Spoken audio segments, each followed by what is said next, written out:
Доброго дня всім. Вітаю в Українському кризовому медіа-центрі. І для всіх, хто слідкує за ситуацією на сході України, зараз оперативну інформацію з місць проведення антитерористичної операції. Вже тут полковник Андрій Lysenko, речник інформаційно-аналітичного центру РНБО. Прошу, пане Андрію. Colonel Lysenko will inform you about the situation in ATO. Good afternoon, dear colleagues. Last night, because of the operational diplomatic work of the President Poroshenko prevented the provocation of Russian Federation on the border with Ukraine. Allegedly with the agreement of Red Cross organization and from Russia to Ukraine, they were supposed to send a humanitarian column with peacekeepers. That was done in order to provoke full-scale military conflict between Russia and Ukraine. Haven't got operational information. The president called the headquarters, the staff, and had negotiations with world leaders. And in such a way, through diplomatic means and work of the president of the country, they were able to stop this big-scale provocation. International Committee of Red Cross refused the information, declined the information of Russia that they agreed on humanitarian column. Members of Security Council, UN Security Council supported a position of Ukraine that any movement of Russian troops to Ukraine territory will lead to escalation of the conflict, and it will be accepted as considered as an act of aggression. International partners of Ukraine told the President Poroshenko they will not allow provocation against Ukraine. After that, at the request of the President, the Minister of Foreign Affairs of Ukraine, Pavlo Klimkin, had a conversation with the Minister of Foreign Affairs of Russian Federation, Sergei Lavrov, from whom he received confirmation that the Russian provocation would be stopped. We have to say that according to a norm of international law, sending any humanitarian cargoes to Ukraine should be not only in advance agreed with the Ukrainian party, but also there should be a request from our country. And also there should be customs clearance of such cargoes, and they should be delivered through official channels. Convoy without agreement, convoy of military contingents of humanitarian cargoes that contradicts the norms of international law. During the last day, Ukrainian military, because of well-coordinated strikes, liberated from Russian mercenaries 3 towns: Krolik, Minusinsk, Luhansk, and Pantelemonovka in Donetsk region. During the last day, military units of Ukraine had engagements with terrorists in Mnohopilya, Stepanivka, Grigorivka, Krasny Yar, Перемога, Shishkova, Komishna, Novoanivka, Krasnotalivka, Dmitrivka, Sabivka, and Airport Luhansk. Actions of ATO were supported by strikes of aviation against bases and points of terrorists. And near Horlivka, they destroyed 10 units, 10 vehicles, armored vehicles with crews. And one more column was destroyed near Antratsit, Luhansk region. A pilot of Ukrainian fighter MiG-29, who was able to take the shot down plane from living quarters of Horlivka, and he catapulted. He came back to his military unit. For several days, he had to move through territory which is under the control of terrorists, and he had to cover about 40 kilometers. High professionalism of the pilot and the ability to orient in that location and to survive in very difficult conditions helped the pilot to come to the base of ATO alive and sound. Border Guards units continue to guard in state border of Ukraine under conditions of under these difficult conditions from 23:30 to 23:40 near Krasnotalivka, Luhansk unit. Terrorists attacked border guards, and they used guns and mortars. They were kicked back successfully. Also, border guards have found a mine and an explosive device with a distance, with a mode detonation, and forgot shells and what is left from starting devices. And from Russia near Peterhaivka, they made a strike against a border unit near Belovodsk region. They continue active intelligence and abuse of airspace of Ukraine with drones, Russian drones. Well, yesterday after 9 o'clock in the evening, 3 Russian drones from Crimea.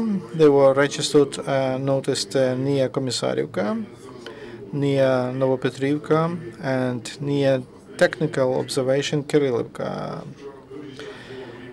At the same time, they noticed that 4 more, one near Mariupol. They were flying from Tusidov, and 2 others near Chervony Chaban in Khersonsky region. They continue accumulation of Russian military equipment near Ukrainian border. Near Vaidelivka, Voronezh region of Russian Federation, that is 10 kilometers from state border with Ukraine. Redislocated units of Pskov Airborne Division of Russia. Near Voronezh region in Penny's Camp Aidar, there is a Russian tank unit. Since July 11, in Bryansk region, they continue development of a battalion or tactical group of armed forces of Russia, and there's 32 and 35 separate motor brigades that came from Novosibirsk region and from Altai region, and 120 artillery brigade from Kiev region. They prepare fighting positions, and they mask and strengthen their field camps. To your attention, here's an audio conversation of how they organized strikes against their positions of ATO. And here's we have Russians, how they did it. Yes, Yura, this is Senior. Cap now he's out. Take coordinates X 15350, Y 88550. These are coordinates. And what's there in this quarter? A lot of living forces. They would like to cut us from Dmitrievka and from you. They go around us and they make a rain. About 200 people, yes, about 200, and a lot of equipment, vehicles there. We lost them. We lost already two groups of intelligence, and okay. Don't leave. I will call to Russia. Yes, you. Write down, please. Yes, right. X 16350. Got it? Y 88550. There are tanks and a lot of armed vehicles and a lot of personnel. Good. Thank you. So you heard how terrorists give coordinates of Ukrainian armed forces who hold positions, and they gave them to Russians for them to start firing from Grad system and from heavy artillery. Russian military continue crimes against civilians on temporarily occupied territories. On blog post and not far from Ilovansk, Donetsk region, terrorists shoot at passengers at a bus, city bus that moved into city bus and moved that was driven from Donetsk to Rostov. In Donetsk, unknown people got to the territory of the first Ukrainian international bank and got 2 cars, Chevrolet and Horlovka, in Donetsk region. Armed bandits got into the premises of a product for Ukraine, and they took four cars zeal for trucks, and this article 289 illegal capturing of transportation means. As to international support, yesterday's meeting of session of UN Security Council showed that the majority support our state in the context of contradiction with the Russian Federation in this conflict. The toughest position, of course, is taken by American side. Representative of the U.S. Samantha Power called Russians to stop providing ammunition to militants, to manipulation with the idea of building humanitarian corridors and sending Russian peacekeepers. And also, she welcomed that Ukraine organizes humanitarian corridors for local civilians, for them to get out of dangerous places. In the Ministry of Foreign Affairs of Great Britain, they say that Russian Federation refuses to use its influence on militants to de-escalate the situation in the east of Ukraine, and such actions of Russia will not change the position of EU countries. And Philip Hammond called Kremlin to stop provocations, and that could lead to further ruining, further consequences between Russia and Europe, and Russia will have to pay even higher cost if they don't take necessary measures to de-escalate the situation.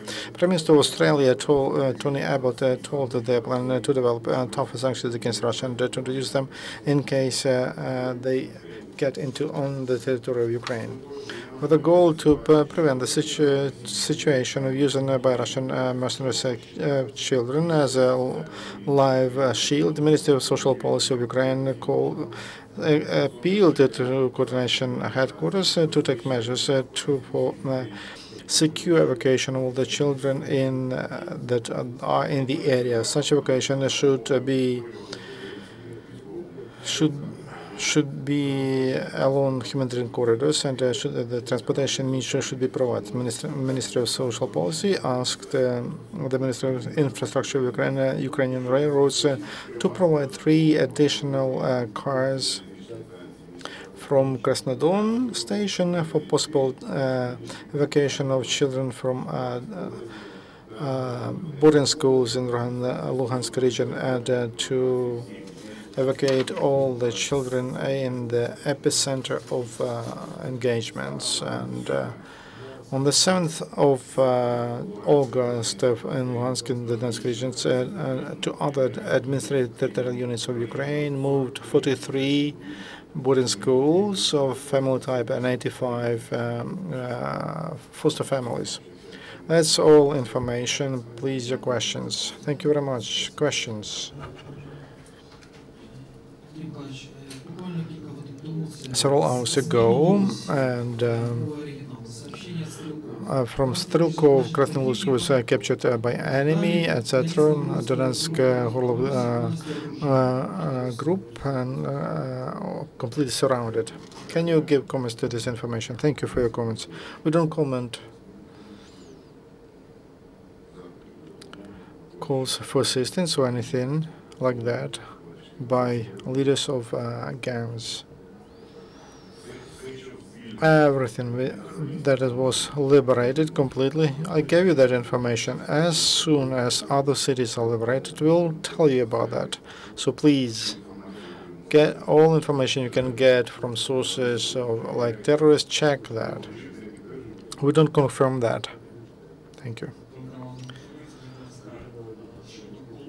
As to the column that was supposed to come from Russian Federation as if peacekeepers, do you know about how many of them were planning to come? The column was very big, and